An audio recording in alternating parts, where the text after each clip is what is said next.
Olá, bom dia, 7 horas e 19 minutos pelo horário brasileiro de verão. Bom dia, produtor, na sua manhã. Bom dia para você, produtor rural, para você, pecuarista. Bom dia, Helene Valdez. Bom dia, Antônio Gustavo. E hoje, terça-feira, 21 de novembro de 2017, começa agora o Bom Dia Produtor com tudo o que você precisa saber sobre agricultura, sobre pecuária. Veja só o que te espera nessa edição. Rebanho bovino deve ter queda em 2017 em comparação a 2016 no estado de São Paulo. Frigol assume no estado de Goiás e, com isso, ele torna-se o quarto maior frigorífico do país. Em Capé, lança nova variedade de café Conilon em Marilândia, no Espírito Santo. Ainda falando em café, tem destaque internacional. Você vai ver que lá em Londres, a borra do café foi utilizada para abastecer ônibus. Hoje é dia da homeopatia, teremos muitas informações para você a partir de agora. Então, fique conosco. Já está no ar o seu Bom Dia Produtor.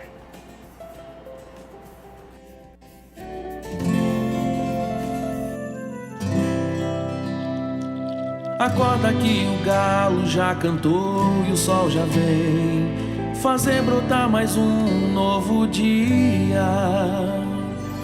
Lenha no fogão, café pra esquentar e a bicharada no quintal. Horta pra molhar, tira leite no curral, arreia o cavalo, tem gado pra campear.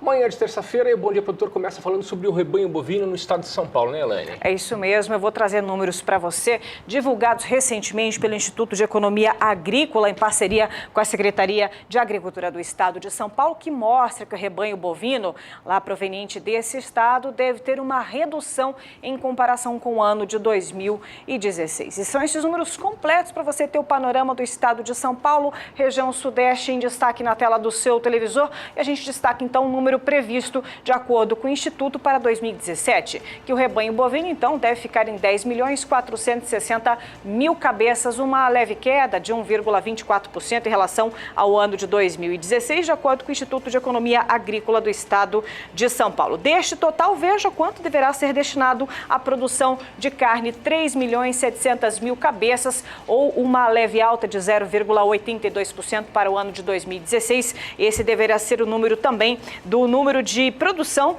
dos abates bovinos provenientes do estado de São Paulo. Mesmo sendo uma valorização menor do que nos últimos anos, espera-se que a oferta feche 2017 com os seguintes números. Portanto, temos aqui a produção de carne bovina do estado de São Paulo, 942.000 toneladas, ou 62.820 arrobas para a carne bovina do estado de São Paulo. O levantamento também constatou que a área com pastagem apresentou uma leve alta sobre o ano passado, seguindo a tendência dos últimos 3 anos. E com isso, a área de pastagem deve ficar para 2017, fechamento em 6.970.000 hectares, também uma alta de 0,82% em comparação com o ano de 2016. Números completos para que você possa ver como deve ficar a produção da carne bovina, o rebanho bovino proveniente do estado de São Paulo. Por aqui, valores chegando na sua manhã. Vamos começar com o boi magro.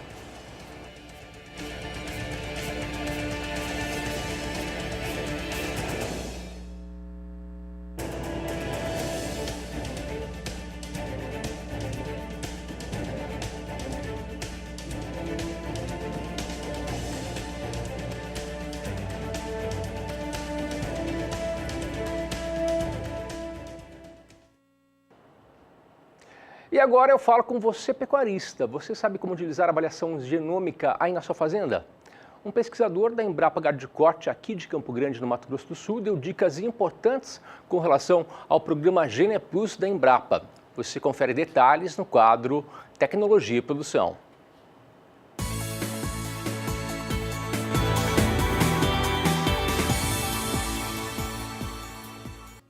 A avaliação genômica consiste em incorporar o conhecimento do DNA nas avaliações genéticas. No caso de animais de corte, além das informações já utilizadas, como avaliações de genealogia, pedigree, fenótipos, que são as medidas coletadas nas fazendas, como peso e medidas de carcaça, agora é trazido também as avaliações contidas no DNA do animal, combinando com outras fontes de informações, utilizando uma metodologia de estatística nova, que gera uma DEP, conhecida como estimativa do valor genético de um animal.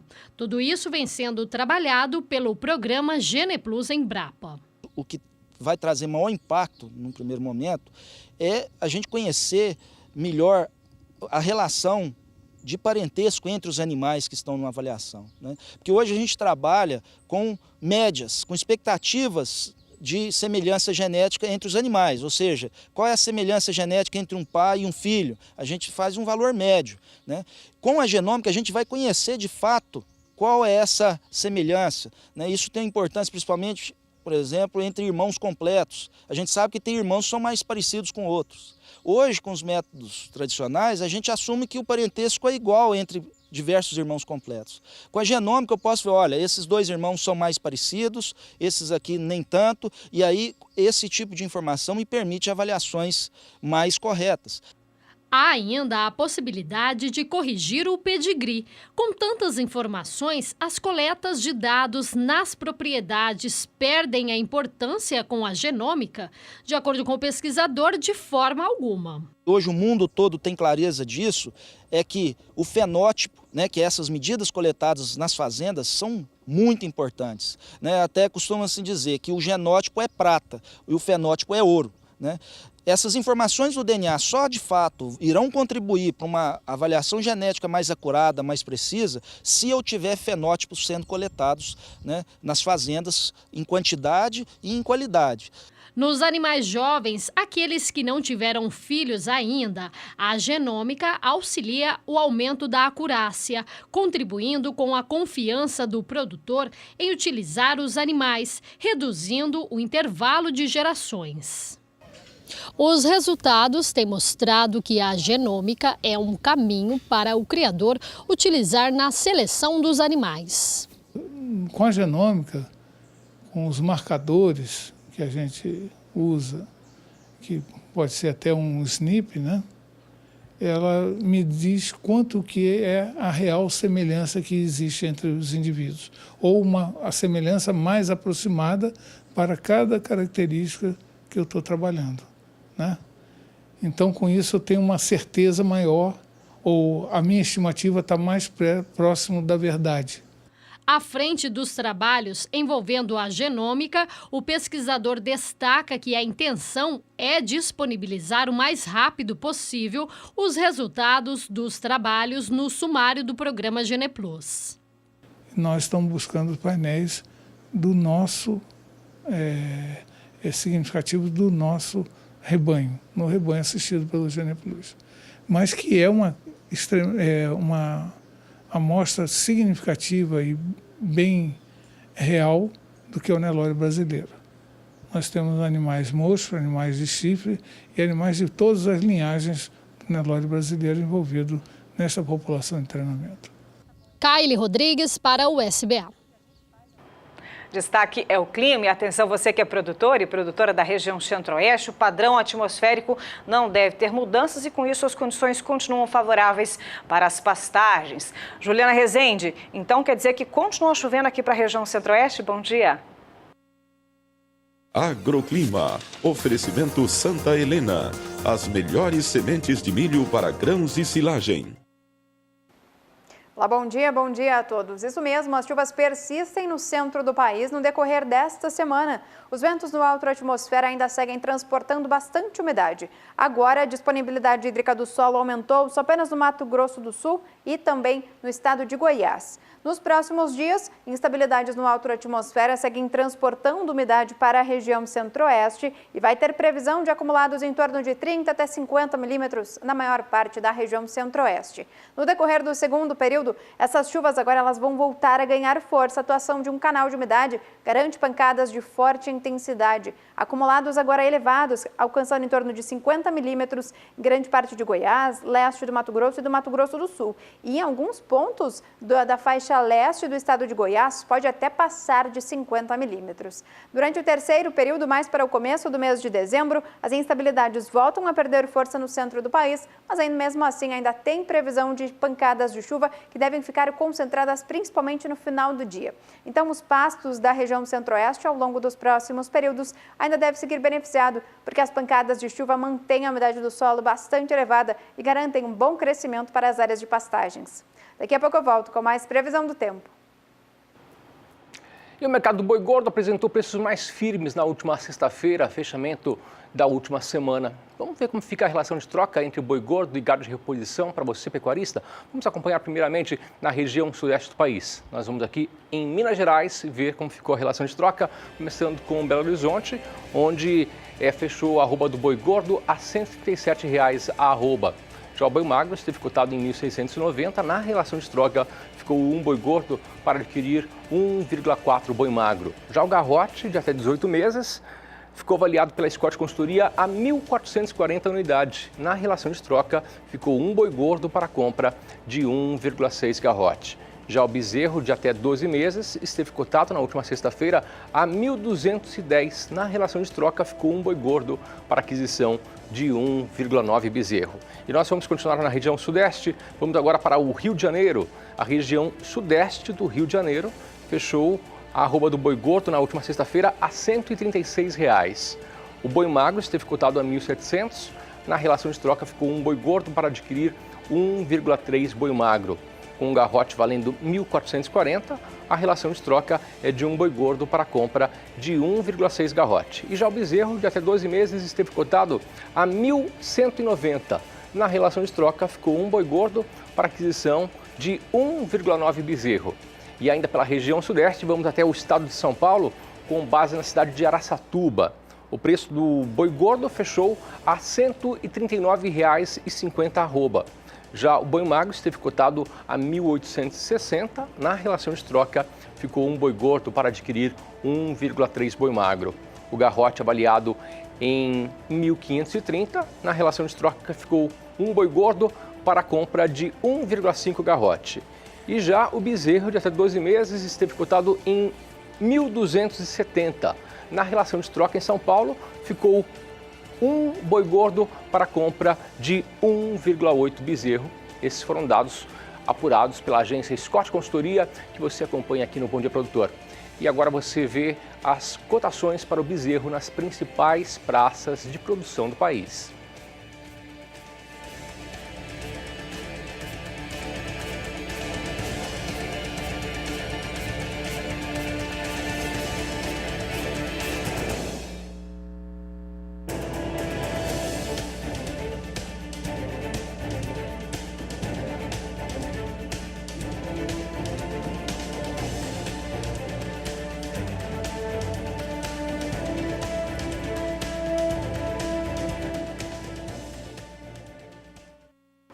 E a segunda fase de vacinação contra a febre aftosa começou agora no início do mês em quase todo o país. E espera-se que no estado do Rio Grande do Sul, aproximadamente 5 milhões de cabeças entre bovinos e bubalinos sejam vacinados. Quem tem detalhes é a Anelise Nicolodi.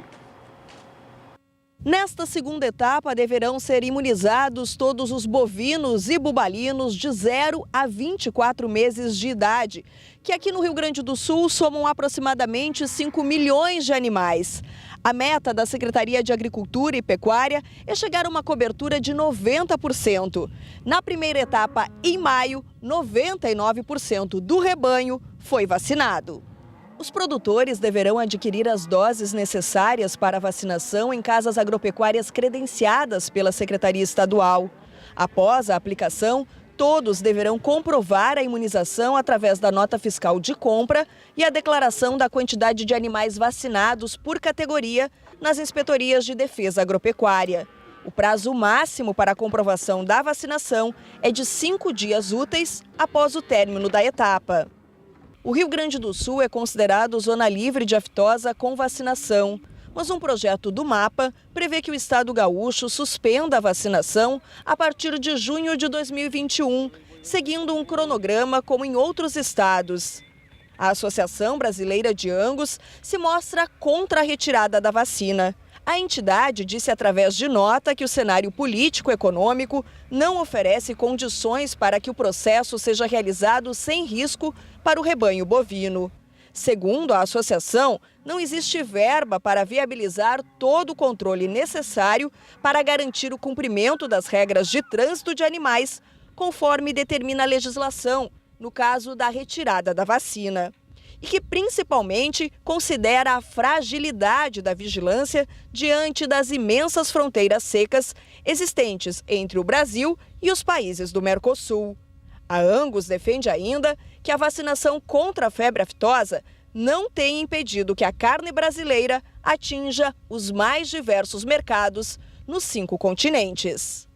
Annelise Nicolodi para o SBA. Como nós vimos, a vacinação contra a febre aftosa começou a segunda etapa no dia 1º de novembro. E você, pecuarista, já começou a vacinar seu rebanho? Confira dicas importantes com o leiloeiro Adriano Dival. Tem gente que não vacina o gado contra a fitosa e aí a vaca vai para o brejo. É tão simples prevenir, é só vacinar o gado, gente. Mas atenção, conserve as vacinas sempre frias, entre 2 e 8 graus. Cada estado tem o seu calendário de vacinação contra a fitosa. Lá no site do Ministério da Agricultura tem tudo explicadinho. Anota aí, agricultura.gov.br. Vacine seu rebanho. Brasil sem a fitosa. Esta conquista também é sua. Fique atento e confira as informações aqui no Bom Dia Produtor, que nós estaremos passando para você diariamente informações com relação à segunda etapa de vacinação contra a febre aftosa. Por aqui, Antônio, é hora do intervalo comercial. Daqui a pouquinho um bloco com grandes investimentos para você de todo o Brasil que está aqui sintonizado. De olho na Fazenda, a Cenepal São José chegando em 2 minutos.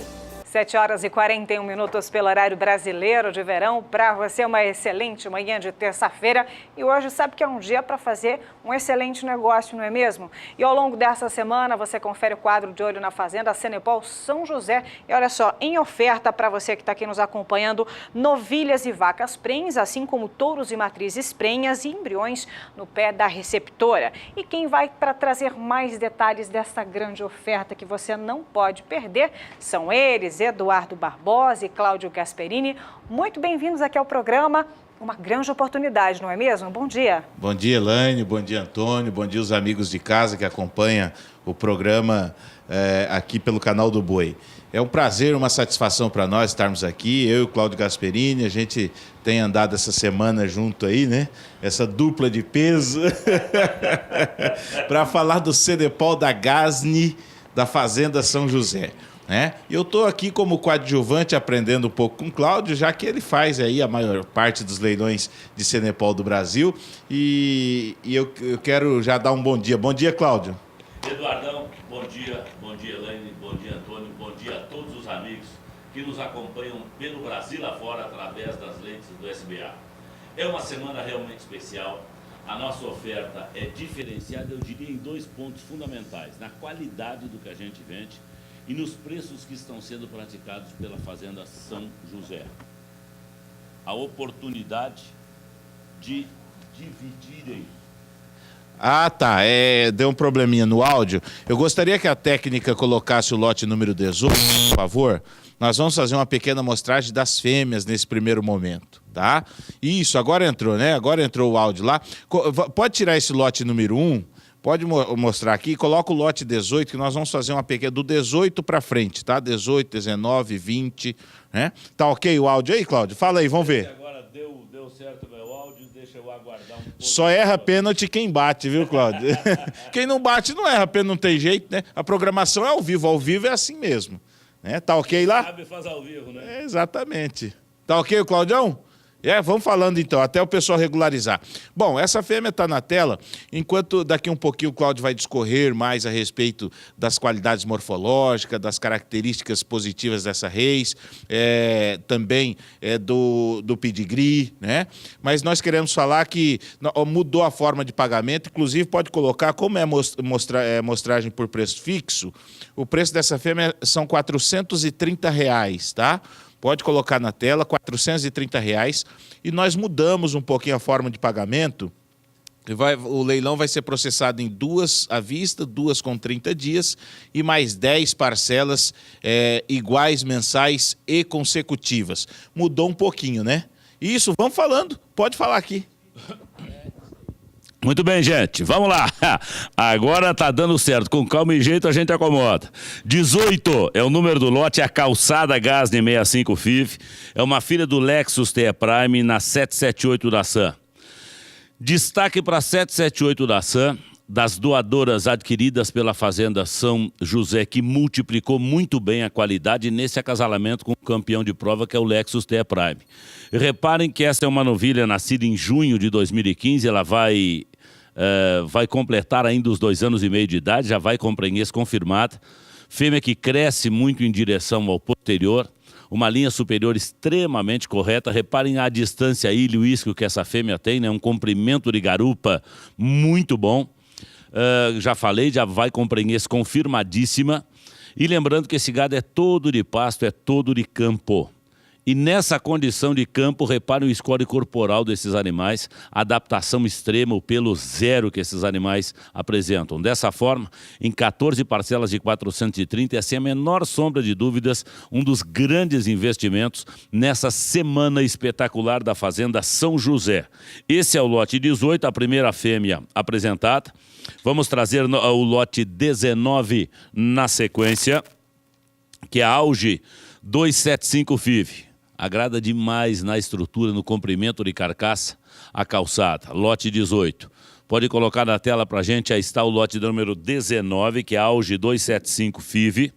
Uma filha do WC 112N na Acará, da JJ. Acará é CN 5480 Hércules. Então eu tenho nessa fêmea a junção dos 2 grandes berços da raça na ilha de São Croix, que são as seleções Enely Farm e Castle Nugent, né? Veia paterna WC, Enely Farms, e veio a materna do CN 5480 Hércules, que é a seleção Castle Nugent. Esse é o lote número 19, essa fêmea é de janeiro de 14. Ela também vai com prenhez confirmada do Sacramento 4063. 430 também é o valor de parcela do lote 19. 14 parcelas de 430. O que bate mais ou menos R$6.000, não é isso? Que barbada, hein? Que barbada, 6 mil de fatura final. Se os amigos pensarem que a nossa média de touros tem sido na volta de 11, 12 mil reais, essa foi a média do ano na venda dos reprodutores, estão comprando uma matriz que pode lhe produzir minimamente uma cria por ano, se aspirar vai produzir muito mais, e o amigo tem a condição aí então de com meio touro pagar já um investimento nessa máquina de produção de touros. E quando a gente fala em produção de touros, a gente fala de toda a carência que o Brasil tem de touros avaliados que possam contribuir positivamente para o incremento da nossa produção de carne. Está aqui a segunda oportunidade da manhã de hoje, ela que é uma filha do 112N na Acará da JJ, que é CN 5480 Hércules. Vou chamar na sequência o lote número 20, esse lote nós já apresentamos ontem. E esse lote tivemos várias ligações atrás dessa fêmea e não dá para perder não. É a Fanny Gasne 52, é Lexus TE Prime, novamente o campeão aí na 774 da SAM. Mais uma doadora importante, eu chamo a atenção dos amigos. Entre as doadoras adquiridas pela Fazenda São José, senhor Amauri dos Santos Negrão. A oportunidade está aí, essa fêmea de junho de 2015, não fechou os 2 anos e meio de idade. Esse é o lote número 20, 430 também é o valor de parcela. Lembrando que é mais uma fêmea que vai com prenhez confirmado. Olha só que carcaça, gente. a relação tronco-membros dessa fêmea, né? O ótimo comprimento e arqueamento de costelas, revestimento de paleta e passagem para primeiras costelas é muito bom. Comprimento de garupa é bom, linha superior é boa, umbigo é corretíssima de umbigo. Tá aí mais uma fêmea, mais uma oportunidade sensacional nessa oferta diferenciada da São José. Eu chamo a atenção dos amigos aqui.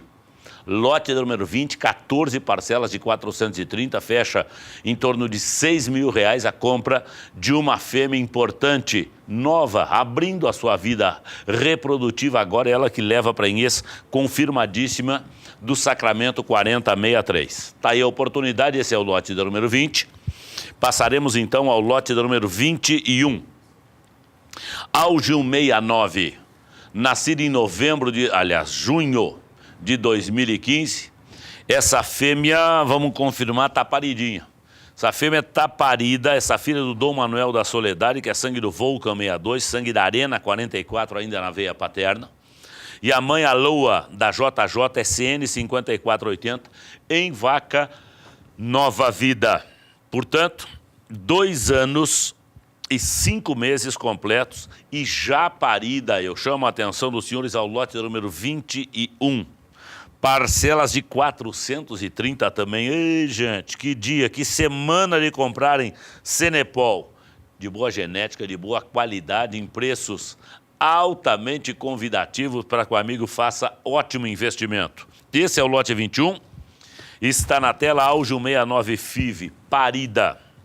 Se eu não estou enganado, acho que é a única parida, né? Não, tem a mãe do faraó também parida. Ah, é verdade. E por acaso ela é o lote número 39, a Tamar 44. Ih, rapaz, essa aí, o que ela já fez de coisa boa entre os touros espetaculares, fez o faraó. Quem viu o institucional, faraó é aquele touro que o seu Amauri puxa no cabresto e a dona Elita vai montada, né? Manso de tudo, bom, uma barbaridade, é um filho da Tamar 44, e nós teremos vários filhos e filhas dessa doadora espetacular que está produzindo barbaridade.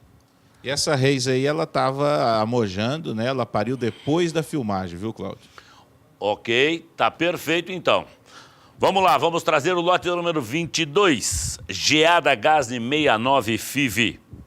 Uma filha do Lexus TE Prime na 788 da Sam. Novamente aí aquela doadora importante. Aliás, a São José fez uma aquisição muito estudada de doadoras. Adquiriu 12 doadoras e a partir dessas 12, em 3 anos e meio, já são mais de 1.000 animais Cenepol na São José. Já são mais de 150 touros Cenepol comercializados pela São José em apenas 3 anos e pouco. Não é brinquedo não, um trabalho maravilhoso. E olha aí que res. Então, isso que eu ia falar, melhorou a qualidade e baixou o preço. Olha, 360 de parcela isso, só. Gente? Só 360. Que barbada. 360 na parcela, o lote é o 22, é uma filha do Lexus, novamente na 788 da Sam, que é Zulu da Laza. Ela é de junho de 2015 e ela vem pronta para ser trabalhada, pronta para ser aspirada. Algumas fêmeas propositadamente foram deixadas vazias, justamente para que aquele amigo comprador tenha a opção de aspirar, se assim entender, e começar como a São José a multiplicar mais rapidamente essa qualidade genética que aqui vai sendo ofertada. De tal forma, então, que esta e algumas outras novilhas estarão vazias, permitindo para que o amigo escolha através de que método reprodutivo quer multiplicar essa qualidade. Está aí a oportunidade, parcelas de apenas 360 nessa novilhaça, que é o lote do número 22. Será que o pessoal consegue colocar para nós o lote 28? Que é um gado mais novo? Será que eles conseguem? Se conseguir, pode ser o 28. Se não, dá sequência aí no 23. 28. 28? É o 22 mesmo? Não tem problema, não. Não, lá, 28, já está na mão. Essa turma não é brinquedo, não. Solitária Gasne 70 FIF. De nó, irmã completa do lote anterior, ó. Lexus na 778 da Sam. Mesma idade, mesma situação. Que fêmea boa, hein? É bruta. E essa aqui vai com a prenhez confirmada. As duas se parecem demais. O lote anterior e essa se parecem absurdamente, são irmãs completas. Uma está vazia para um amigo, se preferir, aspirá-la imediatamente. E essa já está com a prenhez confirmada. O lote número 28, parcelas de 430. 14 parcelas de apenas 430, a sua oportunidade numa novilha que não fechou os 2 anos e meio de idade ainda. Linha superior muito correta, bom comprimento de garupa, bom comprimento de costelas. Umbigo novamente perfeito, show de bola. Fêmea de boa qualidade estrutural, né, de muito boa ossatura também, eu chamo a atenção dos amigos. Está aqui mais uma oportunidade espetacular por conta da Fazenda São José, por conta do Cenepol Gasni. Se quiser mostrar o lote 42, Cláudio, se o pessoal tiver, dá mais um ou não? Dá mais um? Eu acho que não, já tinham me dito que estava estourado o nosso tempo aqui. Ah, é? Então tá certo aí. Manda quem pode, obedece quem tem juízo. Quem tem juízo, tá certo. É isso, gente. Terminamos aqui essa primeira participação no dia de hoje, convidando a todos os amigos que sigam conosco de hoje até sexta-feira em ótimas oportunidades de aquisição do melhor do Cenepol da Fazenda São José. Pela audiência, o nosso muito obrigado. Antônio, é contigo. Bom dia. Bom dia. Muito obrigado, Cláudio. Muito obrigado também ao Eduardo. E eles estarão aqui participando de toda a programação do canal do Boi para mostrar para você, produtor rural, para você, pecuarista, as ofertas desse grande criatório. E agora o assunto é investimento. Então eu falo para você sobre uma oportunidade que surge para você em Canópolis, que fica em Minas Gerais. Aliás, é Capinópolis. Surge por lá o leilão da usina Trialco. O primeiro lote será no dia 30 de novembro e o segundo acontece no dia 7 de dezembro. Mais informações você acompanha com o leiloeiro Renato Moisés, que conversou com o jornalista Walter Puga. Vamos ver. Renato, obrigado por ter vindo participar mais uma vez do nosso programa. Estamos trabalhando o leilão da Lajinha Agroindustrial do Grupo João Lira. São duas usinas, Renato? São duas usinas. Eu primeiramente agradeço a oportunidade de estar aqui com vocês. É a usina Trialco e a usina Vale do Paranaíba, situadas em Capinópolis e Canápolis, no Triângulo Mineiro, Minas Gerais. Trata-se de um leilão judicial. O leilão vai ser presencial e eletrônico, então quem quiser dar lance pode ir no auditório, na sede da Superbid, ou através da internet. O interessado em participar tem todas as informações no próprio site da Superbid, mas basta fazer um cadastro. Com o cadastro aprovado, ele faz uma habilitação para se habilitar especificamente no processo, no leilão que ele está querendo participar, e com isso ele já está com login e senha para participar. Bom, já é possível dar lances para essas áreas, né? São mais de 9 mil hectares? É uma área muito grande, muito bem valorizada em Minas. Fica no Triângulo Mineiro, a região de Ituiutaba, é uma região valorizada mesmo. Bastante valorizada. Pelos técnicos que estiveram no local e que avaliaram realmente o potencial da usina, consideraram ser um produto de altíssima qualidade. E temos as condições de pagamento, são condições facilitadas, não? Claro, existem duas praças, né, que são feitas no leilão judicial. A primeira começa no dia 24, termina no dia 30, onde só pode ser feito o valor, a oferta no valor da avaliação. Caso não haja nenhuma oferta no valor da avaliação, a pessoa tem direito, tem oportunidade de participar da segunda praça, onde o preço é com 40% de desconto, ou seja, ele pode dar 60% da avaliação. Esse leilão se encerra no dia 7, às 14 horas, a segunda praça. Além disso, ele pode simplesmente dar 25% de entrada e depois também ofertar o restante do pagamento em 3 parcelas semestrais. Ou seja, mais um ano e meio de prazo para pagar. Inclusive calculando prazos, colheitas, plantios, enfim, tem um benefício inerente aí por trás. Bom, é um leilão importante que vai ocorrer agora, é uma área, uma região muito valorizada.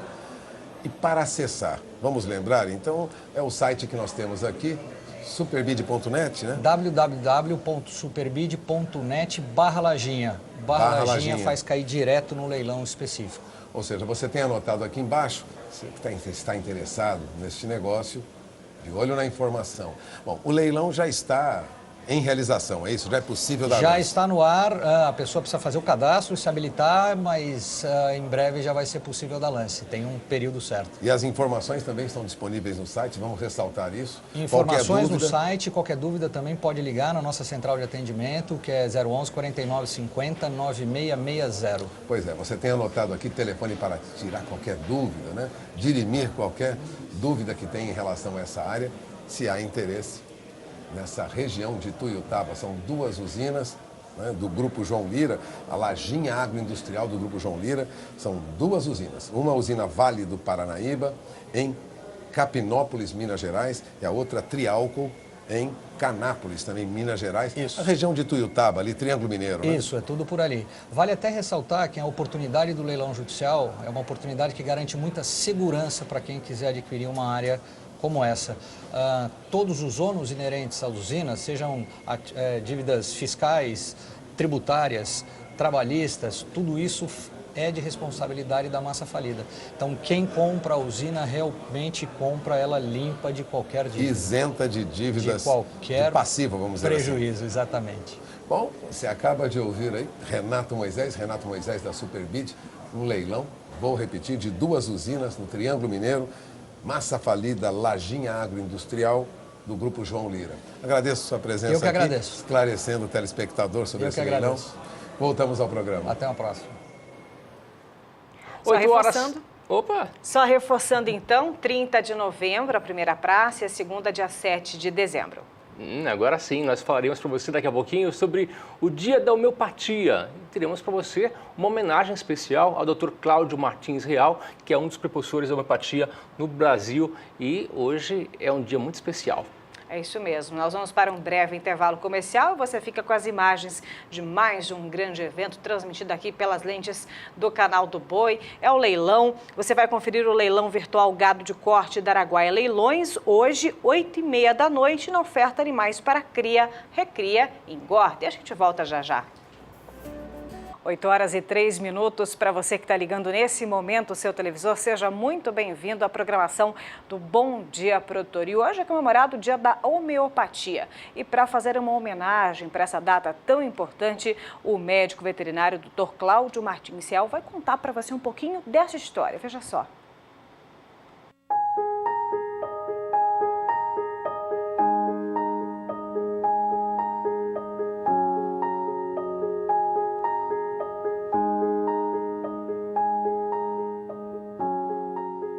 Essa data é uma data muito importante para o Brasil e também para todos aqueles que praticam e se beneficiam, não só os que utilizam profissionalmente, como também aqueles que se beneficiam da homeopatia.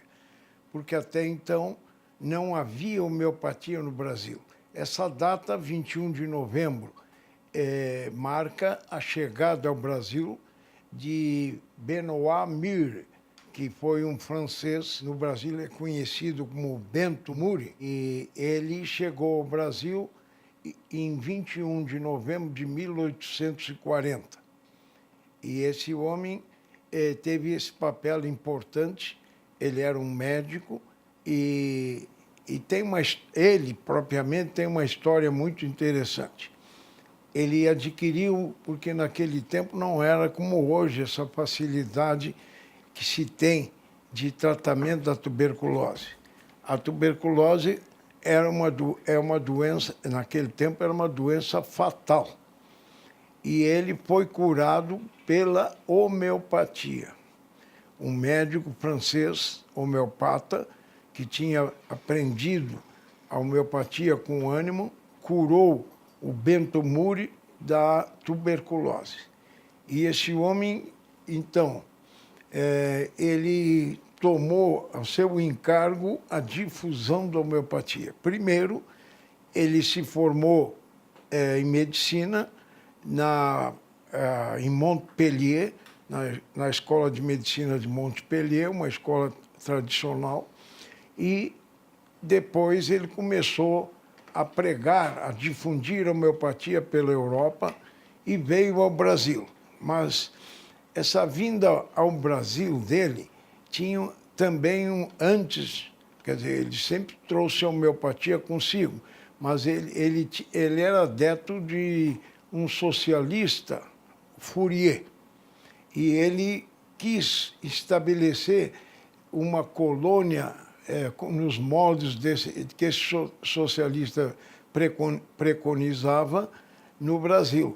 Mas, infelizmente ou felizmente, não sabemos qual seria o futuro se tivesse vingado, ele fracassou. Foi para o Rio e lá ele, junto com um médico português, começou a divulgar a homeopatia.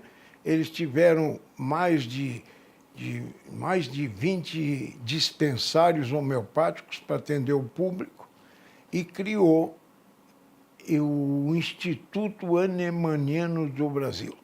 Esse Instituto Hahnemanniano do Brasil era uma estrutura para o ensino da homeopatia. E o importante é que ele ainda existe até os dias de hoje. Então, essa data marca exatamente a chegada ao Brasil desse homem que trouxe a homeopatia com todos os seus benefícios para o Brasil. Hoje, todos nós assistimos que a homeopatia está na mídia, ela aparece. Ela não é mais aquela terapêutica escorraçada, aquela terapêutica vilipendiada. Ela tem seu lugar. E na veterinária também nós temos, com o advento da homeopatia populacional que nós criamos, idealizamos em 87 e colocamos em prática em 89, num trabalho experimental, a homeopatia hoje assumiu, na parte da veterinária, um papel importante. Por quê? Porque ela está no campo, ela atua ao lado da alopatia na prevenção de doenças, no tratamento de doenças e na melhoria das condições de vida dos animais. De modo que essa homeopatia populacional adquiriu no nosso país uma dimensão extraordinária que não tem em nenhum país do mundo. Não é uma nova homeopatia, é simplesmente um método de aplicação que possibilitou a extensão da homeopatia aos rebanhos. Porque o Hahnemann, quando criou a homeopatia, estabeleceu que ela era uma medicina individual e curativa. E com esse método, nós tornamos a homeopatia uma medicina, além dessa qualidade individual e curativa, que ela pode ser, inclusive na veterinária, mas esse campo era um campo muito limitado. E com a homeopatia populacional, nós atendemos milhões de cabeças no Brasil atualmente. Daqui 10 anos, com grande probabilidade, eu não estarei presente, mas é possível que, em termos de homeopatia populacional, em termos de rebanhos e animais, que ela tenha tenha atingido o mesmo patamar que a alopatia. Durante muitos anos, e muitos médicos ainda que não estudaram a homeopatia se degladeiam. Não se trata de uma briga de galos. As duas terapêuticas têm seu lugar. O que acontece é que, por que eu sou homeopata? Porque a homeopatia tem vantagens. Ela não tem possibilidade jamais de produzir a morte de uma pessoa ou de um animal. Ela, como terapêutica, ao contrário do que ocorre com a alopatia. A alopatia trabalha com doses ponderais. E um erro na dose pode prejudicar, pode levar até a morte um paciente ou um animal, seja humano, seja animal. Essa é a grande diferença. A mensagem que nós poderíamos dizer aos que se utilizam dos produtos da nossa empresa é que eles podem ter confiança na honestidade com que os produtos são produzidos e nas indicações que fazemos. E eles, seguramente, se eles estão utilizando produtos real é porque já se deram conta de que os produtos dão melhor resultado que os produtos alopáticos, sem os inconvenientes dos produtos alopáticos. O que eu posso dizer é que nós estamos sempre procurando melhorar, criar produtos homeopáticos que atendam às necessidades da pecuária.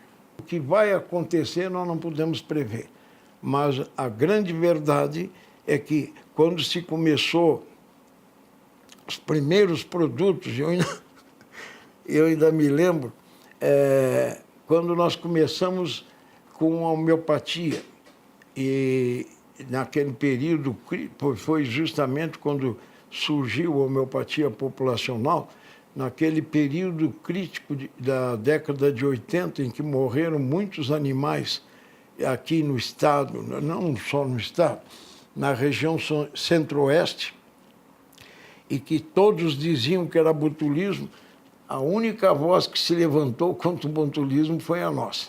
De modo que, naquela oportunidade, é que eu tive a ideia, e essa ideia, por felicidade, foi gravada numa entrevista que eu disse, em 1987, uma entrevista de uma moça que estava se formando no Instituto Lamasson de Homeopatia. Claramente eu disse, e agora nós vamos partir para a homeopatia populacional. Ouvindo nós que já conhecemos a homeopatia populacional, vocês que convivem com esse termo, é muito simples. Acontece que foi uma ruptura de um paradigma. E muitos homeopatas criticaram, porque o Hahnemann não usou a palavra populacional, era individual e curativa. Então, eu fui também execrado até pelos homeopatas. E hoje, vendo tudo isso, quer dizer, acho que há um futuro, não só para a nossa empresa, mas para todas as empresas que se dedicarem à homeopatia veterinária. Na realidade, eu fui professor de clínica e de reprodução. Então, eu não podia ensinar homeopatia oficialmente. O que os alunos acompanhavam era na prática. Quando baixava um cachorro, no Hospital da Escola de Veterinária de Porto Alegre, eu fazia as indicações dentro do espírito da homeopatia. Quer dizer, com medicamentos homeopáticos. Então, eles viram na prática. Então, e muitos deles, espalhados por esse Brasil inteiro, tem mais de 2.000 ex-alunos meus, eles estão praticando e de vez em quando ainda me honram perguntando alguma coisa ou pedindo alguma receita para uma situação pessoal deles.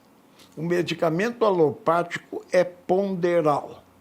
E por ser ponderal, ele age, como se diz, em todos os sentidos. Quando você lê uma bula de um medicamento alopático, ali diz efeitos secundários ou indesejáveis. Eles não são efeitos secundários, eles são efeitos do remédio. Só que quem fez a receita, quem recomendou, não quer aquele efeito. Mas o produto, por ser ponderal uma vez ingerido, ele vai produzir todos os seus efeitos. Ao contrário do medicamento homeopático, que só vai produzir o seu resultado se tiver semelhança entre os sintomas e os sintomas que o remédio experimentado no homem produziu. Se não houver isso, não tem jeito. Não há o menor efeito. Se não houver semelhança, similitude, o medicamento homeopático não passa de algumas gotas de álcool, água. E não tem condições de matar ninguém, de prejudicar ninguém, nem de embriagar, porque só umas meras gotas de álcool a 30% não dão prazer de uma bebedeira.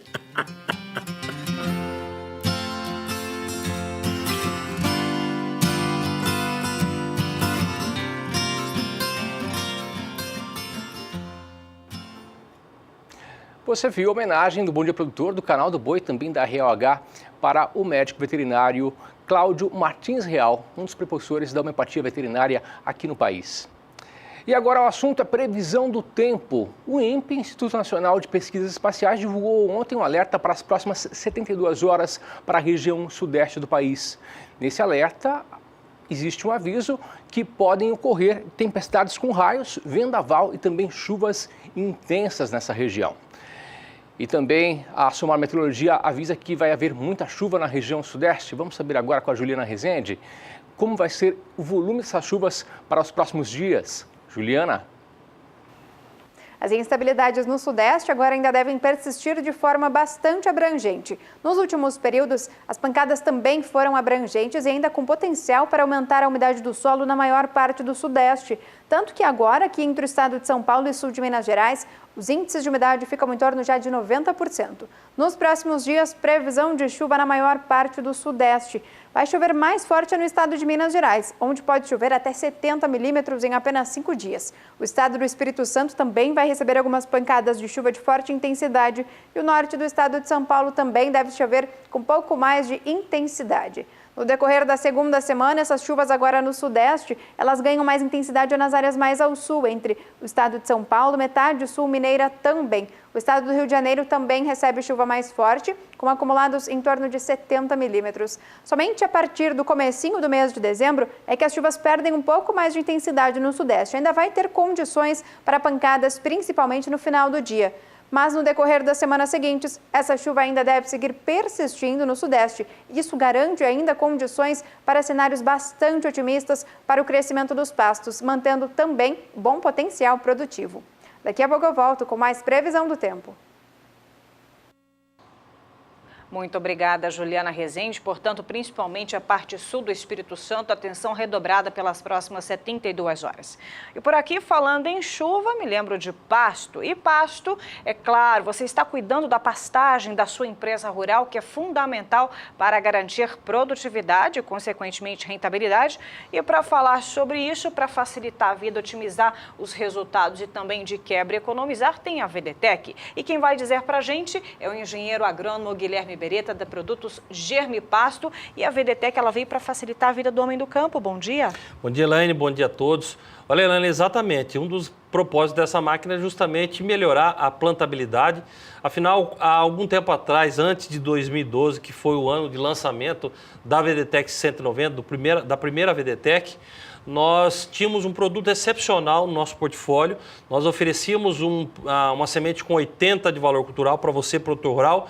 E quando nós dizíamos, Elaine, para esse produtor que nós tínhamos o melhor produto, né, tipo exportação inclusive, mas onde ele ia utilizar apenas 5 quilos por hectare. E aí ele dizia, olha, Guilherme, eu tenho uma máquina lá na minha propriedade, só que eu não consigo regular essa pequena quantidade. Através desse gancho, vamos dizer, dessa premissa, que nós conseguimos desenvolver uma máquina, né, que fosse precisa e que tivesse exatamente essa economia como aliada do homem do campo. E aí facilitou em muito, a gente está vendo a imagem, ela é muito leve, ela é fácil de colocar, inclusive pode aí otimizar, quem gosta muito disso é o tratorista. Exatamente, a VDTEC Multi é uma máquina que pesa apenas 70 quilos, né, uma máquina portátil, muito leve, e que você tem a opção de colocá-la tanto na dianteira como na traseira do trator. Com um detalhe, Elaine, na traseira ela já vem com todo o chassi, todo o terceiro ponto pronta, simplesmente o produtor vai chegar, acoplar no seu trator e iniciar imediatamente o plantio. Na dianteira também, por ser uma máquina elétrica, ela permite que você, produtor rural, instale ela. E o grande pulo do gato dessa história toda é justamente essa imagem que nós estamos vendo. Então nós conseguimos ter, tanto na dianteira como na traseira do trator, semeadura e incorporação ao mesmo tempo, economia de pelo menos R$ 50 por hectare. É isso que eu ia falar, ainda de quebra, além de facilitar, otimizar o trabalho do tratorista, ainda tem essa economia. Exatamente, economia porque nós temos semeadura e incorporação. O produtor lembra muito bem, nos moldes antigos, que nós tínhamos que ter 2 tratores, Elaine. Inevitavelmente, um trator para fazer a semeadura, né, juntamente com a Vicon, com a Jan, com a Nogueira, com as máquinas que até então tinham no mercado, e um segundo trator para fazer a incorporação. Então eram 2 tratoristas, 2 gastos, né, 2 maquinários. Hoje a gente consegue fazer essa operação em um único trator e um único tratorista, né, eliminando inclusive os riscos de chover no meio do caminho e você tem a decepção de não ter uma pastagem bem formada. Mas o produtor que está nos assistindo agora deve estar se perguntando, mas eu tenho semente diferenciada, que existem várias no mercado, ela atende todos os tipos, não é mesmo? Olha, Elaine, o primeiro protótipo, na 190, nós lançamos e ela realmente só tinha a condição de fazer a semeadura de sementes puras. Hoje nós temos a VDTEC Multi, nós trabalhamos com essa máquina, onde você tem a opção desde trabalhar de sementes de baixa pureza, como 50 de valor cultural das braquiárias, como também sementes de alta pureza e semente select, semente incrustada. Além das sementes, Elaine, o produtor também tem a opção de outras opções, como a questão da isca de caramujo, né? Nós temos um problema muito sério, principalmente aqui no Mato Grosso do Sul, infestação de caramujos. Então nós temos aqueles pellets, né? Aquelas isca formicida, onde o produtor também pode estar utilizando a VDTEC para fazer a distribuição desse produto. E outro detalhe, é a única elétrica do mercado. Exatamente, a única máquina elétrica do mercado nacional, ligada na bateria do trator, e isso facilita a questão da versatilidade. Como eu já disse, né, por ser ela elétrica, o produtor escolhe em colocá-la tanto na dianteira, na frente do trator, como na traseira. E isso faz com que também tenha a ver com a comodidade do tratorista, né? Porque quando ela vai na dianteira, Elaine, o tratorista sempre vai olhando para frente, né? Evitando muitas vezes problema de coluna, essas coisas todas. Muito bem, a gente inclusive tem um VT com os diretores da GM Pasto falando sobre essa benfeitoria, essa nova tecnologia. Vamos dar uma olhadinha? Vamos lá.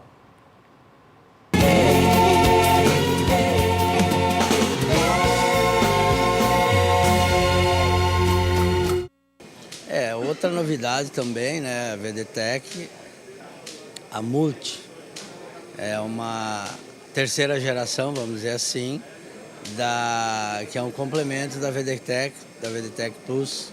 Mais uma vez pioneira, né, de uma forma, de uma máquina excepcional, né, não existe no mercado, uma máquina que realmente ela vai atender tanto o agricultor como o pecuarista, né? Uma máquina que te dá uma economia muito grande, porque hoje todo o agropecuarista está procurando o sucesso, mas com economia. E hoje, com essa máquina, ele consegue uma economia extraordinária. Eu sou agricultor há mais de 40 anos e hoje que eu estou vendo uma máquina que se paga com 250 hectares de plantio. Ela já se pagou com a economia que tu faz no óleo diesel, no plantio. Então é uma máquina excepcional, uma máquina que consegue plantar 10, 20 anos, né, com uma manutenção muito pequena, né? Então é uma coisa excepcional. Ela é toda eletrônica, ela é elétrica, não depende de cardan, de graxeiras, bem prática e resistente para o nosso amigo produtor aí que muitas vezes está na fazenda, longe, e depende de peças, ela é muito econômica quanto às revisões e é uma máquina que vem aí para agregar valores na fazenda. E eu planto soja, planto milho, planto braquiário, colho. Eu nunca vi um implemento tão barato e que se paga tão facilmente igual essa nossa VDTEC.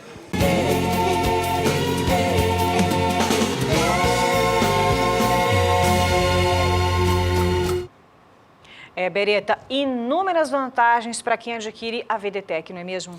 Exatamente, uma máquina aliada do homem do campo e que tem propósito, pelo menos, de melhorar aí o plantio da sua semente de pastagem. Inclusive, com a VDTEC, Elaine, nós conseguimos adotar um novo conceito da formação e da reforma da pastagem.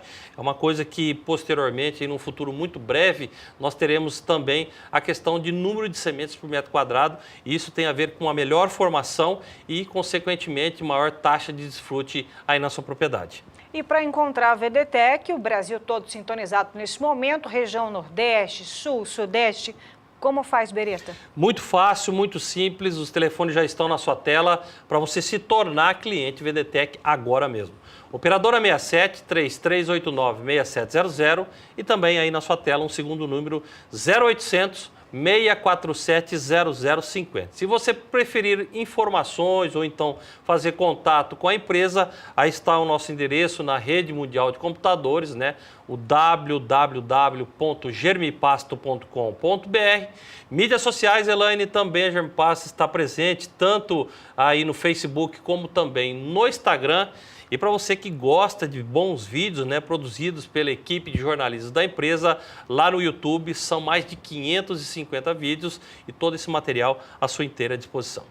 Beretta, muito obrigada Obrigado, pelas informações. É sempre bom orientar o produtor que quer garantir maior produtividade e a Germipasto é prova disso. Muito obrigada e até amanhã. Até amanhã. E por aqui nós vamos para um breve intervalo comercial e daqui a 2 minutinhos a gente retorna e direto a gente vai lá para Cuiabá, porque hoje é dia da homeopatia. Exatamente, a Real H, que é a empresa líder no segmento, estará inaugurando nesta manhã, daqui a pouco, uma fábrica em Cuiabá. E é logicamente que o Bom Dia Produtor está de olho, estaremos passando para você mais detalhes, mais informações. 8h30 pelo horário brasileiro de verão. Para você, uma excelente manhã de terça-feira.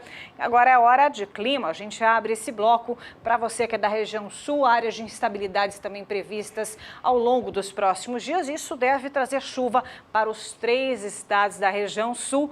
É o que a gente vai conferir então com Juliana Rezende, da Somar Metrologia. Juliana, então, mantida a boa estabilidade, a boa condição hídrica dos solos aí da região sul? Sim, as chuvas retornam para a região sul ao longo das próximas semanas e ainda devem conseguir manter a umidade do solo bastante elevada. No Rio Grande do Sul é que por conta do tempo mais seco, a umidade do solo diminuiu ao longo dos últimos períodos. E agora, o tempo mais seco ainda vai predominar ao longo desta semana por conta da atuação de uma massa de ar mais seco e frio, que além de manter os dias ensolarados, também declina um pouco as temperaturas no início do dia, principalmente, com pancadas bem fracas e isoladas entre a faixa leste do estado do Paraná, leste de Santa Catarina também. A partir da próxima semana, a chuva volta a ganhar intensidade. Novas áreas de instabilidades vão voltar a provocar chuvas mais expressivas aqui entre o estado do Paraná, oeste de Santa Catarina e também o norte do Rio Grande do Sul. A chuva mais fraca vai ficar concentrada na metade sul gaúcha. Os acumulados são baixos e não passam de 5 milímetros. E durante o terceiro período, mais para o começo do mês de dezembro, as chuvas voltam a perder intensidade. Vai ter previsão de pancadas bem fracas e isoladas nos 3 estados da região sul. Então, no decorrer das próximas semanas, como tem chuvas mais fracas, mas ainda assim que ganham um pouco mais de intensidade, agora ao longo do final do mês de novembro, a umidade do solo ainda deve persistir elevada, garantindo bom crescimento para as áreas de pastagens. Daqui a pouco eu volto com mais previsão do tempo. E agora o assunto é pastagem. Está precisando de uma boa pastagem, com uma boa adaptação aí na sua propriedade rural? O assunto agora é sobre a BRS Zuri, que é um lançamento recente da Embrapa, e quem está aqui junto com a gente vai falar para a gente mais sobre essa cultivar é o Osmair Nogueira, da Safra Sul Sementes, vai detalhar para a gente tudo sobre essa cultivar, que tem uma boa resposta à calagem e adubação, né, Osmair? Muito bom dia para você. Bom dia, Antônio, bom dia a todos. Realmente é uma forrageira bastante produtiva e que responde bem à calagem, a correções de solo e a adubações também. Foi um lançamento de 2015 da Embrapa, não é? Exatamente, mais uma forrageira em parceria com a Unipasto, certo, e que foi lançada aí no mercado. É uma cultivar de pânico máximo, dentro da família dos coloniões, onde tem Tanzânia, Mombasa, Quênia, Maasai. Então é uma forrageira de porte alto, bastante produtiva. E essa forrageira, ela possui quais características? O que você qual o diferencial dela? Conta pra gente. Bom, é uma forrageira com produção alta, estimativa de produção superior a 25, 28 toneladas de matéria seca ano. Em dados obtidos pela Embrapa, deu aproximadamente 22 toneladas de folha, de matéria seca de folha, foliar. Então, significa que é uma forrageira com muita folha e pouco índice de talo, dentro dos pânicos de porte alto, como Mombasa. É importante ter uma forrageira que produza bastante folha, mas que tenha pouco talo, bastante produtiva, com uma qualidade nutricional alta, então engorda bem os animais. E para tanta produtividade, ela exige também uma fertilidade do solo essencial? Existe alguma recomendação? Existe sim, Antônio. É uma forrageira para solos de alta fertilidade ou solos corrigidos e com adubação de manutenção constante.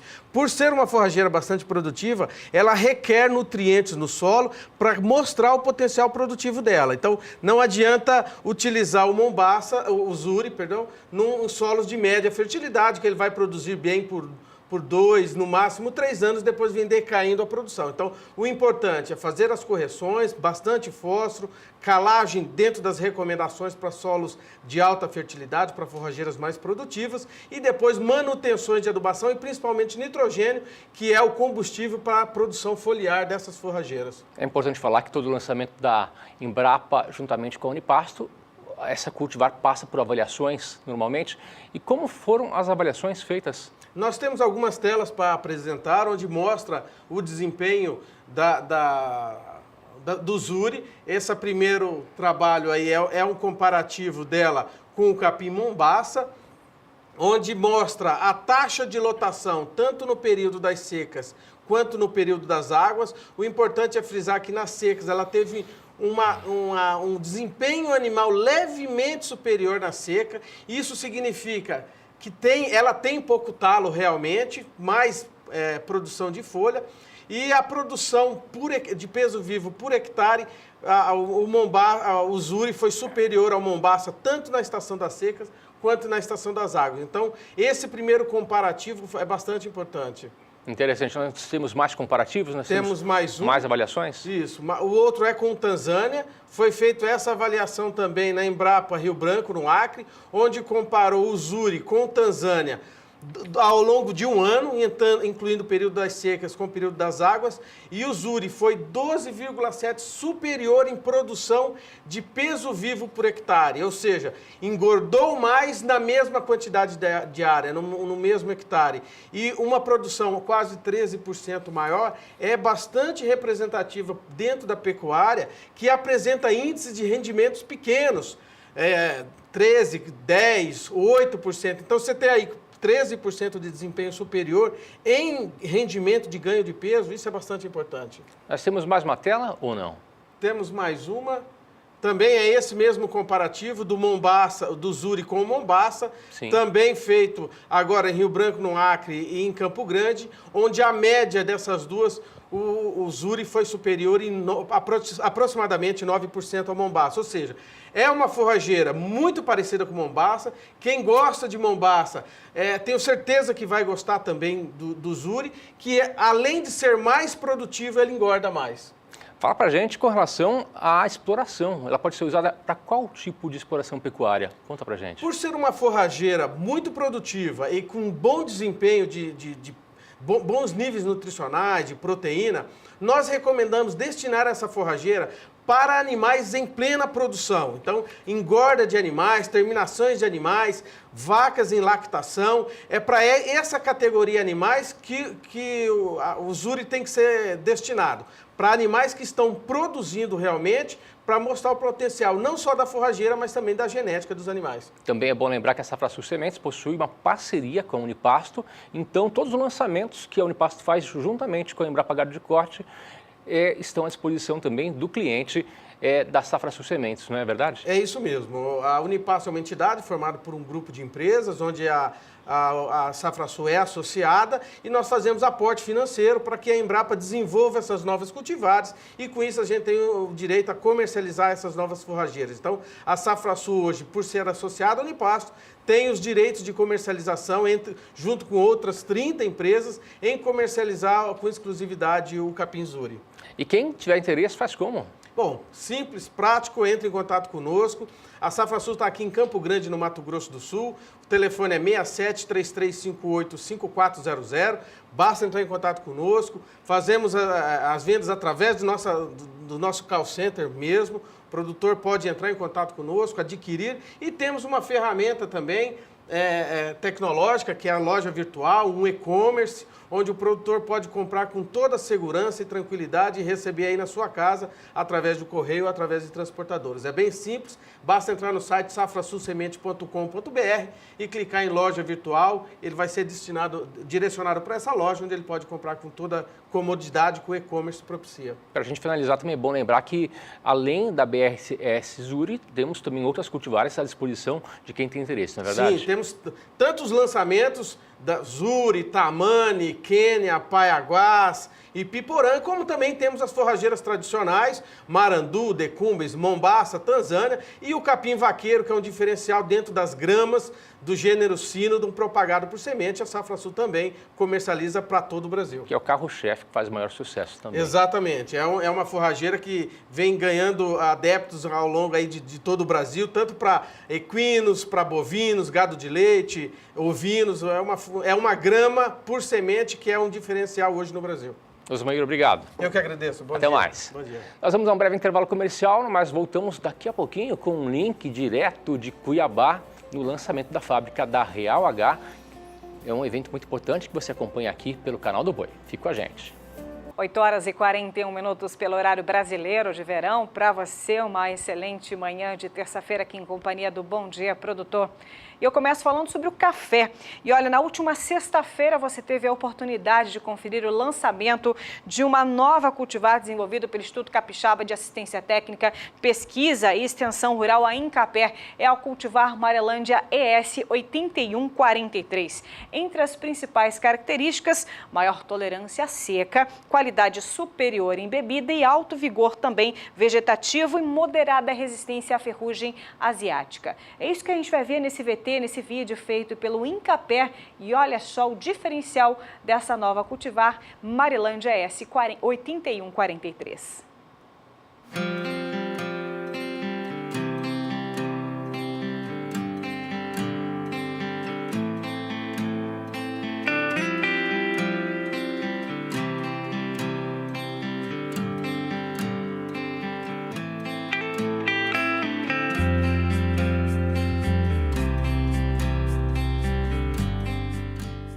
O programa de pesquisa com café no INCAPER foi iniciado em 1985. Trabalhamos com pesquisa em café arábica e café conilon.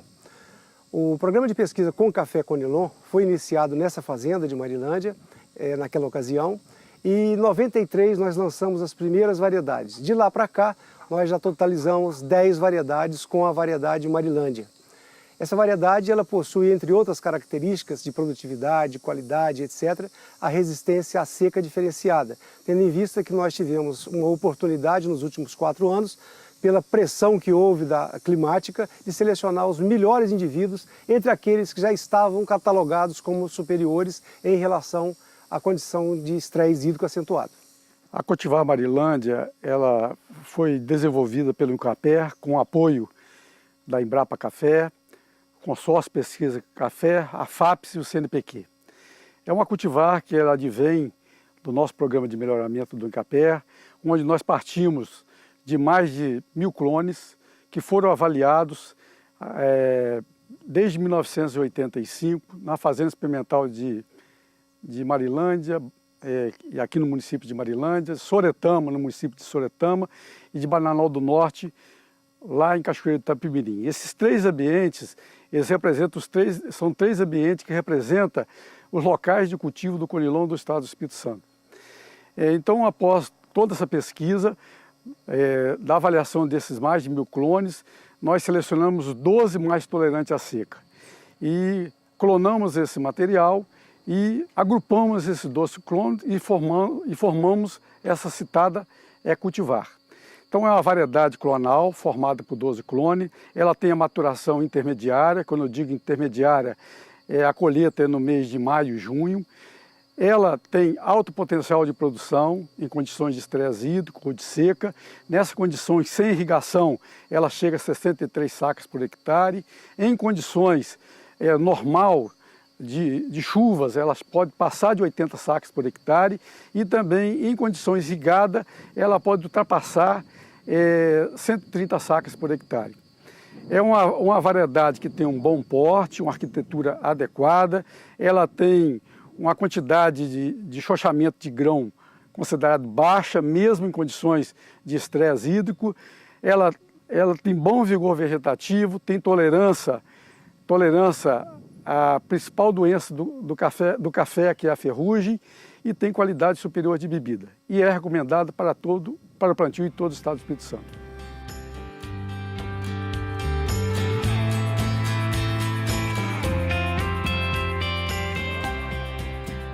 A cultivar Marilândia, ela já está registrada no Ministério da Agricultura. Significa que os produtores ou viveristas, ele já pode registrar os seus campos de produção de mudas, ou seja, os seus jardins clonais, os viveiros, e já pode comercializar as estacas e as mudas. Da mesma forma, nós já estamos no processo de proteção dessa cultivar no Serviço Nacional de Proteção de Cultivares. E qual é a vantagem de protegermos o material? Nós estamos protegendo o conhecimento que tem essa cultivar. A cultivar Marilândia é formada por 12 clones. Então, o que nós fizemos? Nós caracterizamos todos os 12 clones para 42 características que vão desde a largura da folha, altura da folha, cor do broto, até o tamanho do fruto. E aí, esse material, nós juntamos esse material e protegemos todas as características de cada clone que compõe a variedade, que são 12. E desta forma, o material protegido, nós estamos protegendo o conhecimento, de tal forma que qualquer instituição, qualquer produtor que tem interesse no material, ela deve procurar o INCAPé para fazer uma parceria para ter acesso ao material genético. A principal característica dessa variedade é que ela é tolerante ao déficit hídrico. Para que o produtor tenha sucesso, ele deve adquirir mudas de alto padrão, com qualidade, preparar bem esse solo com covas profundas ou sulcos profundos, mediante a análise de solo da recomendação. Também o produtor deve se preocupar com o espaçamento da lavoura, conduzindo com, em média, 3.000 plantas por hectare e utilizando de 10 a 12 mil hastes por hectare. Essa variedade também ela é composta por 12 clones, ou seja, o produtor deve plantar em linha, utilizando-se um clone por cada linha. Outro aspecto também é em relação ao manejo do mato na lavoura. Manter sempre roçado para que tenha uma boa preservação do solo. O produtor, para conseguir esses materiais genéticos, ele deve procurar o INCAPé, onde serão fornecidas de jardins clonais adensados. Com essa nova variedade de café que o INCAPé está lançando, a gente recomenda que o viverista faça a nova tecnologia, que é o jardim clonal adensado. Isso permite que aumente a velocidade de produção de mudas. Isso, com 7 meses, a gente já produz em 1.000 plantas, 12.000 mudas. Isso faz com que a gente renove mais rápido o nosso parque cafeeiro do estado do Espírito Santo.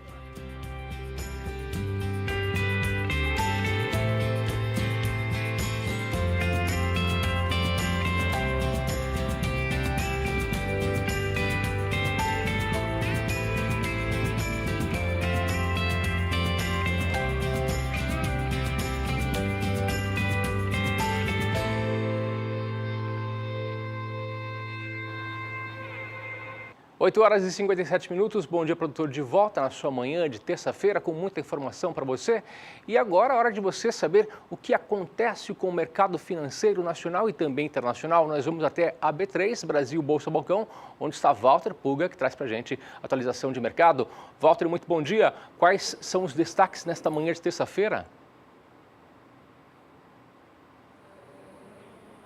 Bom dia a você, Antônio. Bom dia a todos. Bom dia, Elaine, Valdez. Bom, a notícia não é muito boa, viu, Antônio? A Rússia confirmou o que prometeu na semana passada, né?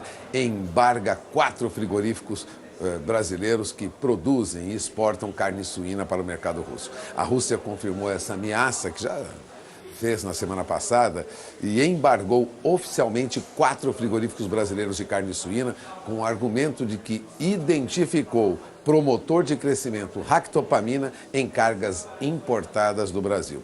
De acordo com informações disponíveis no site do Serviço Sanitário Russo, o embargo terá início agora, no começo de dezembro, a partir da primeira semana de dezembro. A proibição afeta 3 unidades da Seara, divisão da JBS, e também uma da Brasil Foods. As da JBS estão localizadas nos municípios de Ceará, Santa Catarina, Itapiranga, Santa Catarina e Frederico Westphalen, no Rio Grande do Sul.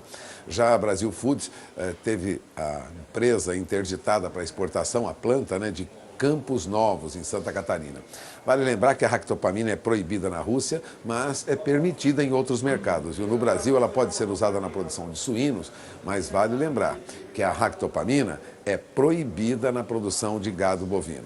Bom, procurada ontem, a JBS manteve o mesmo posicionamento que divulgou na semana passada, informava aos jornalistas, aos acionistas, que não tinha recebido ainda nenhuma comunicação oficial do governo russo. Bom, a Brasil Foods também não havia sido notificada, enquanto o Ministério da Agricultura do Brasil tratou o embargo como um caso isolado. Bom, atualmente, 14 frigoríficos de carne suína no Brasil estão autorizados a exportar para o mercado russo, né? Agora, o mercado russo absorve, né? Recebe 40% das exportações brasileiras de carne suína. É um mercado que pesa muito para a nossa economia, né? Como as cotas dos importadores russos de 2017 já estão quase esgotadas, né? A medida também não deverá ter consequência concreta, assim, em números, mas já sinaliza que nós teremos problemas daqui para frente. O embargo foi confirmado num momento de pressão do governo russo para a abertura do mercado brasileiro para o trigo. Então há uma negociação em andamento, os russos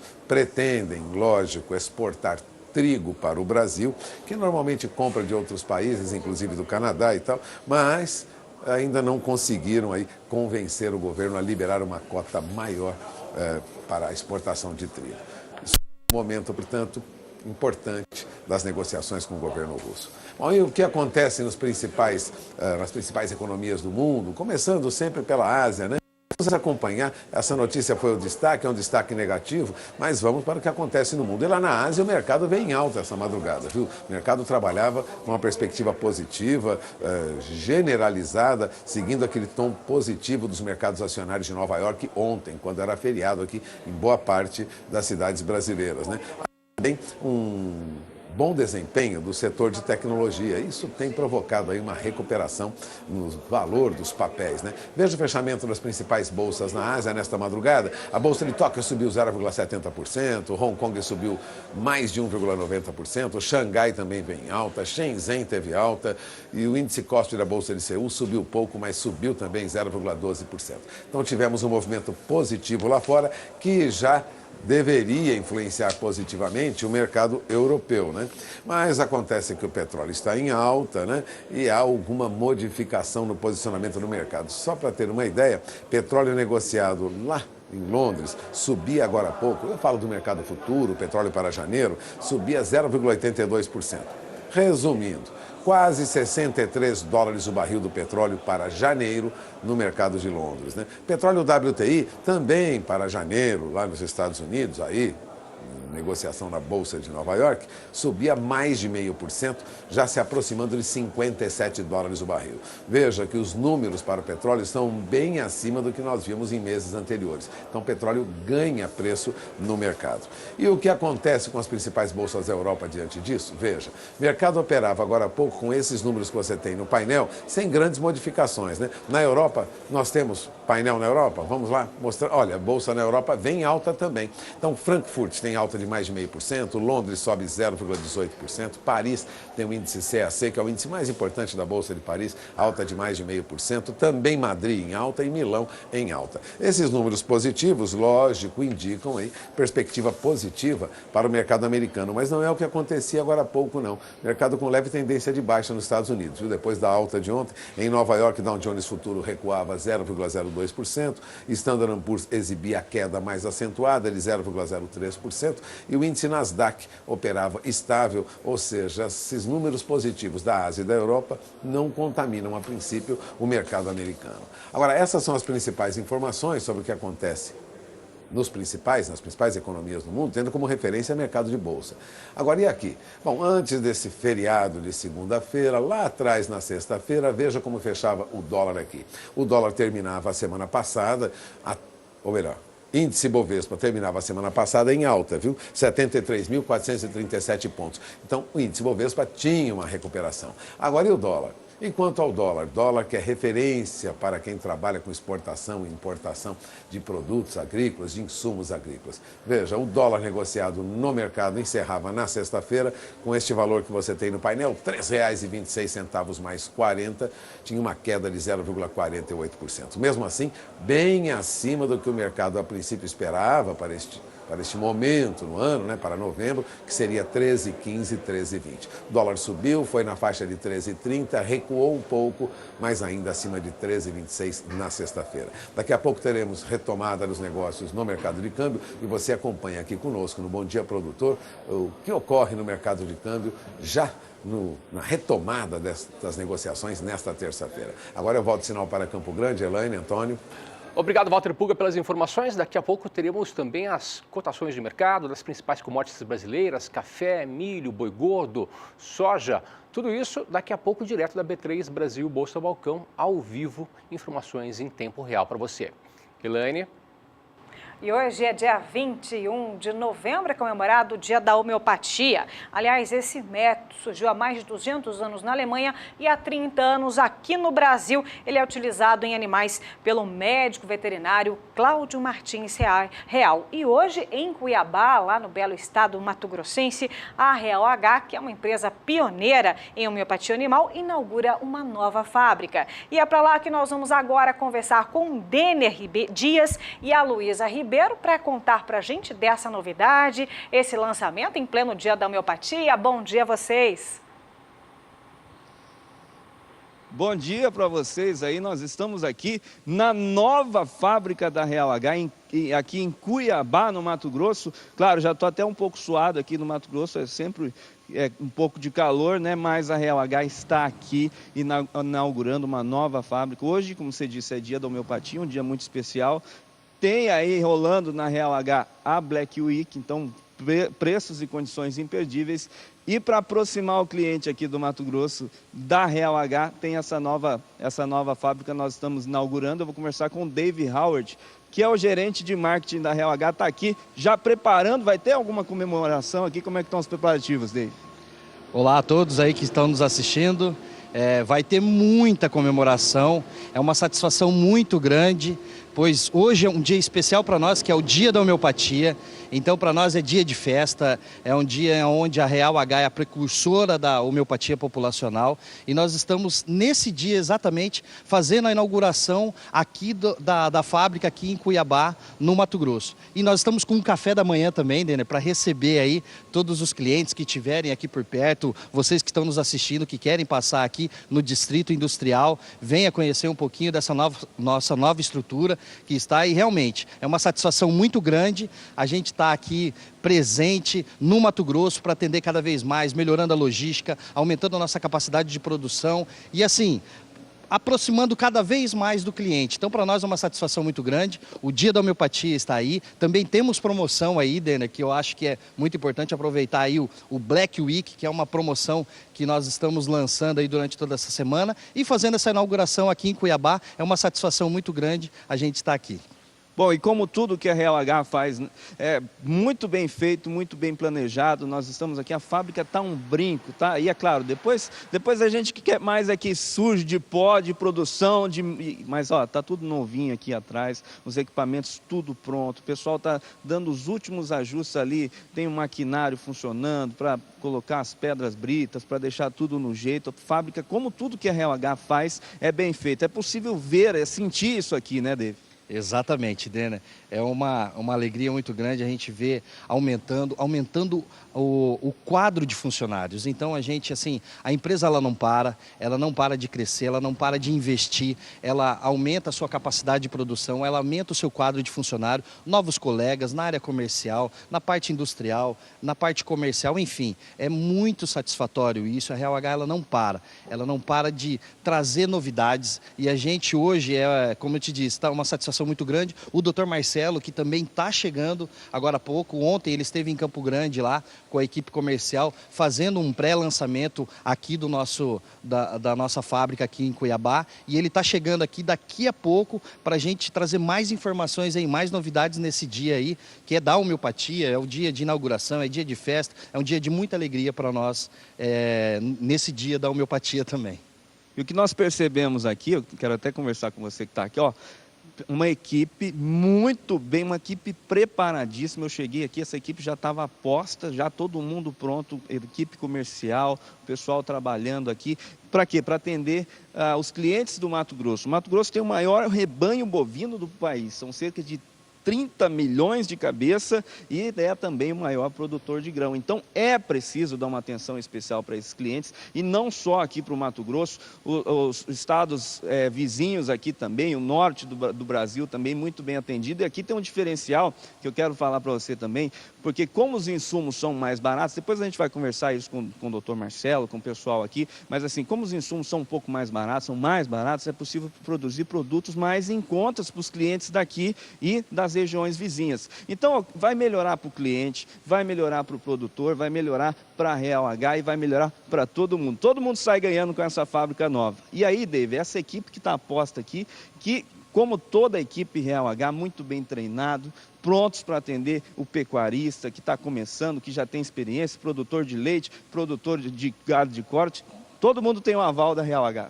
Com certeza, como você disse, a gente consegue agora aumentar nossa capacidade, dar mais condições especiais para o cliente, que eu acho que isso que é o mais importante. A gente conseguir estar próximo, a gente conseguir trazer condições, e essa semana também é muito especial, durante toda a programação aí do Canal do Boi, do Agrocanal, nossa parceira aí, o SBA, vai estar transmitindo para nós lá também, direto da nossa indústria, toda essa promoção, uma promoção especial para vocês. Então nós estamos abrindo aqui, já vocês que estão ligaram à TV agora, fiquem atentos na programação da Real H, fiquem atentos durante todo esse dia aí, que nós vamos ter muitas novidades, muitas condições especiais e como você disse, como agora o grão estamos próximos do grão, nós vamos ter com certeza condições muito enormes aí para todos os clientes aqui do Mato Grosso, do Norte, enfim, essa é a nossa realidade hoje, a gente pretende aumentar cada vez mais isso daí.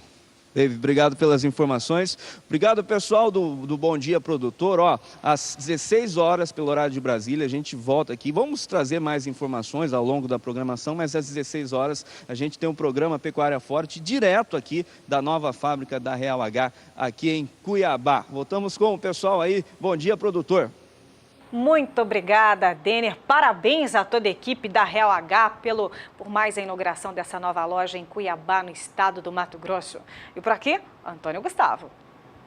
Agora o assunto é sobre previsão do tempo para a região norte do país. Altas temperaturas aliada à elevação da umidade do ar mantém boas condições para essa região. Vamos saber detalhes com as informações da Juliana Rezende, da Somar Meteorologia. Juliana, quais são as informações para a região norte? Conta pra gente. A condição para o crescimento dos pastos na região norte ainda segue muito satisfatória, porque os índices de umidade do solo estão elevados, principalmente aqui nessa faixa mais a oeste da região nortista.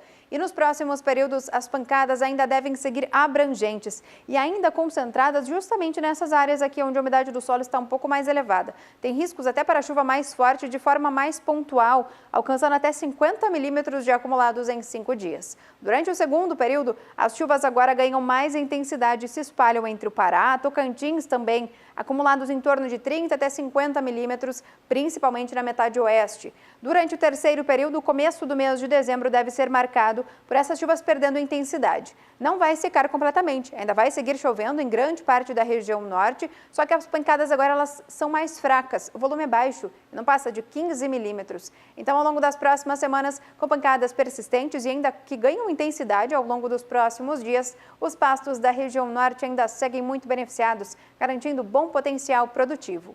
Hoje eu encerro por aqui a minha participação. Até mais!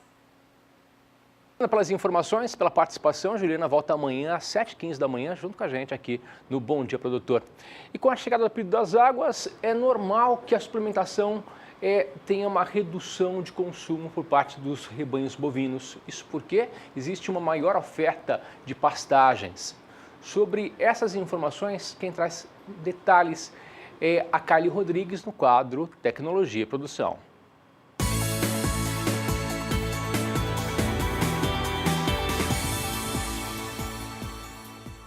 A suplementação fornecida na seca muda totalmente na estação das águas. A transição do suplemento é necessária. O produtor precisa se atentar à questão. O rebanho de cria. O que a gente recomenda é que o rebanho de cria, nesse período seco, ele venha aí pelo menos recebendo um suplemento, um sal com ureia, né? E aí, devido à mudança no perfil da pastagem agora, né, o pasto está brotando, está mais verde, né, o teor de proteína aumenta, então devido a essa mudança no perfil do pasto, há uma queda no consumo desse sal com ureia. Então... Para esta categoria animal, que visa a reprodução, o momento é servir uma suplementação mineral. Quando o rebanho é recria, a alimentação é diferente.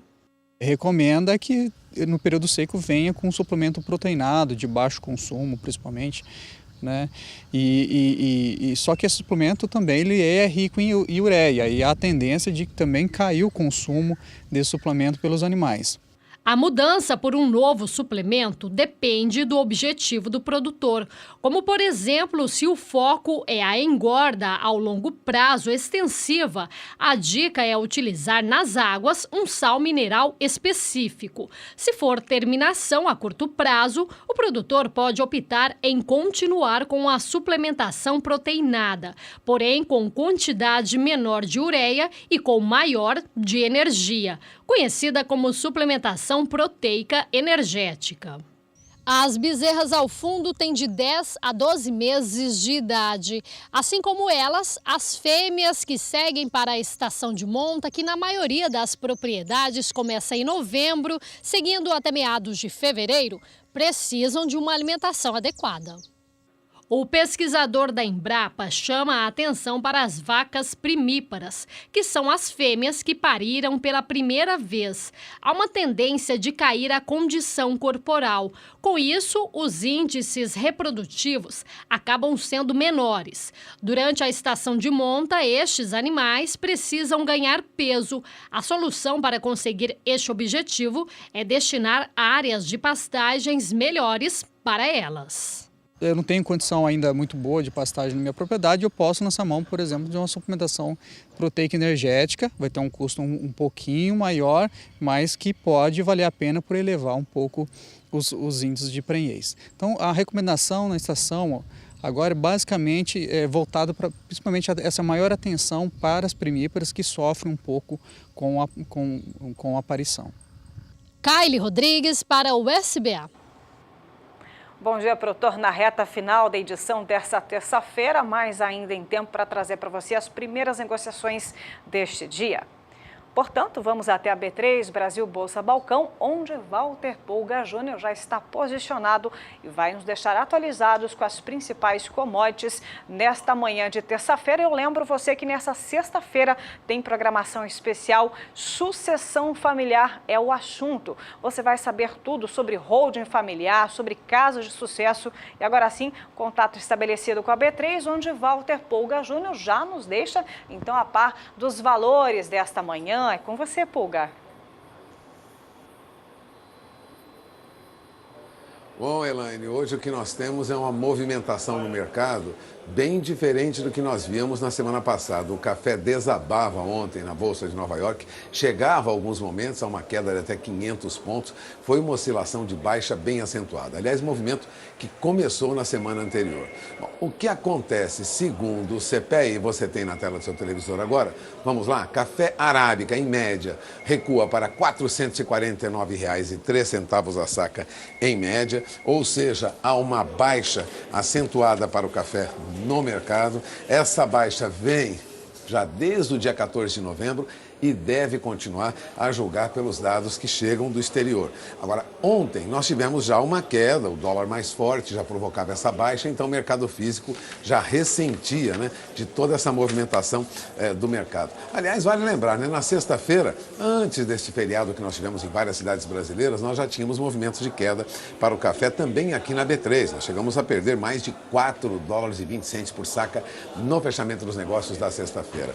Não é diferente com o café Conilon, viu? O café Conilon também tem mantido cotação sob pressão. O arábica recuava ontem já 0,72% na média CPEA e o café Conilon também, porque os destaques no noticiário mostram que um ano depois de ter alcançado preço recorde no país, café Conilon retornou a níveis vistos antes da quebra da produção nacional. Mas as indústrias do setor ainda não voltaram a usar no blend, na mistura, as mesmas proporções que usaram no passado. Ou seja, mesmo com esse problema de quebra de produção menor, quebra de safra, produção menor, o uso de Conilon na mistura com arábica tem sido bem menor. Veja os preços apurados pelo CPEA. Ontem nós tivemos até uma alta na região lá do Espírito Santo. Veja, os números tem na tela do seu televisor. Temos o painel, olha lá, subiu, mas não passa muito de R$ 366 por saca. Veja, 20 de dezembro, ontem em média, R$ 366,37 a saca. Foi uma alta? Foi. É uma recuperação desde o dia 13 de novembro, no indicador CPEA? É, mas os valores longe daquele recorde que nós víamos recentemente. Bom, e o que acontece com o café neste momento? Fora do Brasil. Vamos começar pela Bolsa de Nova York. Você acompanha comigo os primeiros negócios nesta manhã na Bolsa de Nova York. O que ocorre agora é uma recuperação, uma alta de 65 até 80 pontos. O mercado reage, mas é tímido, né? Uma reação tímida, uma alta de 0,5% depois de uma queda ontem acentuada de novo. O café arábica negociado na Bolsa de Nova York para dezembro a $1,23 por libra-peso, ganha agora 65 pontos. Café para março a $1,26, sobe também mais de 0,5%, ganha 70 pontos. E o contrato para maio, a $1,28 por libra-peso, tem ganho agora de 80 pontos. Enquanto isso, no mercado de Londres, veja o que acontece lá. Café robusta, né? Referência para o mercado mundial é Londres, e veja o que está ocorrendo. Até a semana passada, bem abaixo de $2.000 por tonelada. E neste momento, você tem na tela os últimos negócios. Café no mercado futuro de Londres opera para janeiro em alta de $3 por tonelada, mas a $1.813 por tonelada. Chegou a subir mais, chegou a $1.817 a tonelada, mas agora sobe bem menos, ou seja, não há uma reação acentuada no mercado. O contrato de março, que chegou a se aproximar de $1.800 a tonelada, agora, mesmo ganhando $4 por tonelada quando comparado ao valor de ontem, não vai muito além de $1.792 a tonelada na cotação mínima, né? Mas agora 1.795 nos últimos negócios, ou seja, não chega mesmo a $1.800 a tonelada. O contrato de maio, agora $1.801 a tonelada, é o último número na tela do seu televisor. Na máxima foi a $1.803, chegou a recuar para $1.798 a tonelada. Mercado ainda sob pressão, embora presente recuperação. E aqui na B3, primeiros negócios com café no mercado futuro, você tem na tela do seu televisor. Café negociado aqui no mercado futuro, retomada dos negócios depois de um final de semana prolongado, recua e se ajusta aos valores em baixa de ontem, que foi o que ocorreu na Bolsa de Nova York. Café arábica negociado para dezembro a $152,80 a saca. Agora tem uma leve alta, uma alta de 0,26%, mas veja que os demais contratos se ajustam em valores mais baixos. O contrato para março a $157,70 a saca recua 0,13%, e o contrato para setembro do ano que vem, que estava na sexta-feira acima de 161, cai agora quase 1,5%. E recua para $158,95 a saca. Então, o mercado sob pressão. Na verdade, essa recuperação que nós temos agora na Bolsa de Nova York e alguma recuperação em Londres, ela é muito pequena, não traz de volta os preços sequer que nós tínhamos na semana passada. Agora, outra notícia importante para quem trabalha com café foi divulgada hoje pelas principais agências de notícias do mundo nesta manhã. É que um estudo mostra que os países importadores ficam com grande parte da renda do café. Não adianta apenas produzir café, ele vai apodrecer na árvore. O alerta do diretor da Organização Mundial da Propriedade Intelectual, o Francis Gurwey, que nesta segunda-feira publicou um informe inédito sobre o valor adicionado que um produto ganha graças à tecnologia, às patentes e à inovação.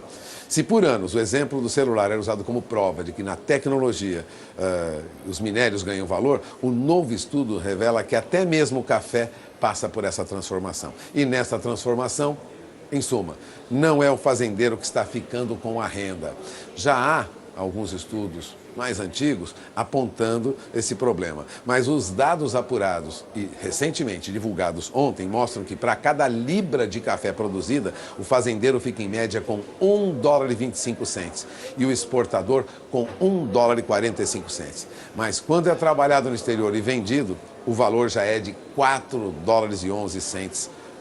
Portanto, cada libra, para quem trabalha no exterior e negocia, é $4,11. Os reais donos do café, portanto, não são aqueles que produzem o café, mas os que transformam o café, registram patentes e vendem como produtos exclusivos. Esse estudo vem confirmar o que alguns estudos anteriores já apontavam, que o produtor de café não fica com a maior parte da renda. Parte do problema é o local do mercado consumidor.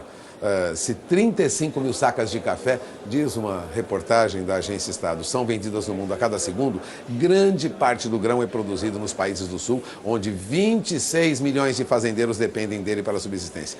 Mas 70% do consumo do café ocorre no norte do planeta. A torrefação, portanto, é realizada perto do consumidor final, e isso traz vantagem para as empresas. O estudo é pormenorizado, durante a nossa programação você terá detalhes sobre esse estudo que foi divulgado recentemente, mas cafeicultor não fica com o dinheiro do café, fica com uma pequena parte de fato, e esse estudo não é feito por representantes do setor do café ou por indústrias, mas sim por homens que pesquisam propriedade intelectual na Organização Mundial de Propriedade Intelectual. Ou seja, quem faz marca de café, quem estrutura a venda de café é que fica com boa parte do que é resultado das operações de café.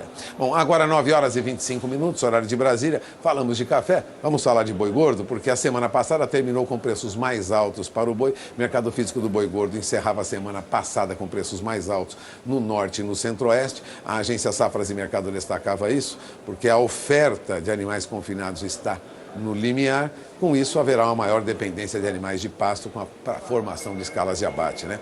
A agência Safras e Mercado destaca que em São Paulo o preço se mantém em R$ 143 arroba, Minas Gerais R$ 138 na quinta-feira, já passou na sexta-feira para R$ 139 arroba, em Goiás a arroba permanecia R$ 137, mas boi gordo no Mato Grosso do Sul R$ 135 arroba, preços, portanto, com perspectiva de alta. Mato Grosso a R$ 131 a arroba. Agora, o que o CPEA apurava ontem, você tem na tela do seu televisor, acompanhe comigo. Boi gordo negociado no interior de São Paulo, segundo o CPEA, recuava ontem para R$ 139,55 a arroba. É uma baixa para boi gordo? É uma baixa para boi gordo no mercado, mas é uma baixa muito pequena. Veja que a diferença aí é um pouco acima de R$ 1 por arroba, ainda, né? Não recua abaixo da faixa de R$ 139,50 na média CPEA, mesmo ontem com algumas cidades sem operar, né? Diante de um feriado, várias cidades viveram um feriado da consciência negra, inclusive São Paulo. Agora, e bezerro? Bezerro negociado no Mato Grosso do Sul, veja os números apurados pelo CPEA, porque bezerro sobe mais um pouco, vai a R$ 1.201,46 por cabeça, ou seja, continua a recuperação para as cotações do bezerro, e é o que você tem aí na tela do seu televisor, né? Mais uma alta para bezerro no mercado do Mato Grosso do Sul. Aqui na B3, depois de um movimento de altos e baixos na semana passada, veja os primeiros negócios nesta manhã. Agora, 9h27, horário de Brasília, você tem na tela do seu televisor os preços praticados aqui agora nesta manhã. Os negócios começaram há alguns minutos. Novembro a R$ 141,80 a arroba vem em baixa de 0,25%, mas vamos lembrar que na sexta-feira, dezembro fechou a R$ 146,15 a arroba, o boi para fevereiro a R$ 146,75 e outubro a R$ 151,85 a arroba. E essas são as principais informações até este momento. Falamos de café, falamos de boi gordo e vamos para o milho, porque milho na região de Campinas, segundo o CPEA, em média, ontem você tem na tela do seu televisor agora, indicador milho. Indicador milho mostra milho com leve recuo para R$ 32,05 por saca de 60 quilos. Na região de Campinas, uma baixa, portanto, de quase 20 centavos de real por saca nos últimos negócios. Milho vem em baixa já desde o dia 10 de novembro, a perspectiva é de que se aproxime aí da faixa de R$ 32,00 a saca, mas não há, sendo sempre, lógico, de olho no mercado futuro, perspectiva de que abaixe muito não. Porque no mercado futuro, perspectiva é de preços maiores. Agora, o que acontece com o milho lá fora? Milho negociado no mercado americano. Neste momento, milho futuro na Bolsa de Chicago opera com queda de mais de 1 centavo de dólar por bushel, baixa de 0,28% até 0,34%. Veja que nos últimos negócios, milho para dezembro a $3,44 por bushel recua, milho para março a 13,55 também recua. Há perspectiva de recuo também para outros vencimentos, né? A perspectiva é de que nós tenhamos aí uma baixa para o milho lá no mercado americano no final do dia de hoje. Não há indicativo sequer de preços próximos a $3,80 por bushel. O preço mais alto que nós tivemos, vencimento mais curto, foi para julho de 2018 a $3,71 mais 75, ou seja, bem distante daquela faixa de 13,80, 13,85, que ainda havíamos recentemente em alguns contratos futuros. Agora, o que acontece aqui na B3? Na B3, o mercado trabalha com milho, com este valor que você tem no painel. Abertura dos negócios nesta manhã, tem os últimos negócios com milho no mercado futuro, com essa perspectiva aí baixa, mais uma baixa, mas veja, acima de R$ 32,00 a saca no contrato de janeiro. Novembro encerrava na sexta-feira a 32,25, janeiro a 32,24 recua agora, março a 33,80 e maio de 2018 a 32,92. Os valores ainda estão acima de R$ 32,00 a saca para o milho, indicações do mercado futuro. Agora, 9h30, horário de Brasília. Antes de encerrar, vamos para o dólar, referência para negociações com produtos que são utilizados na agropecuária brasileira ou exportados pela agropecuária brasileira, R$ 3,25 mais 70, dólar recuava na sexta-feira e recua mais um pouco agora. Nos últimos negócios, queda de 0,21%. E essas são as principais informações até este momento. Eu encerro por aqui a minha participação em Bom Dia Produtor. Eu volto sinal para Campo Grande. Elaine, Antônio. Pulga, uma ótima terça-feira para você e para toda a sua equipe. Por aqui o Bom Dia acabou. A edição dessa terça vai ficando por aqui. Para você que está nos acompanhando desde bem cedinho, muito obrigada pela sua audiência. Amanhã tem mais, né, Antônio? Amanhã às 7h15 da manhã contamos com a sua audiência, com a sua participação também. E é importante lembrar, viu, Elaine, que nosso telespectador pode participar, deve participar através do 67992647810, é o WhatsApp do Bom Dia Produtor. Uma ótima terça-feira de bons negócios e até amanhã. Até amanhã.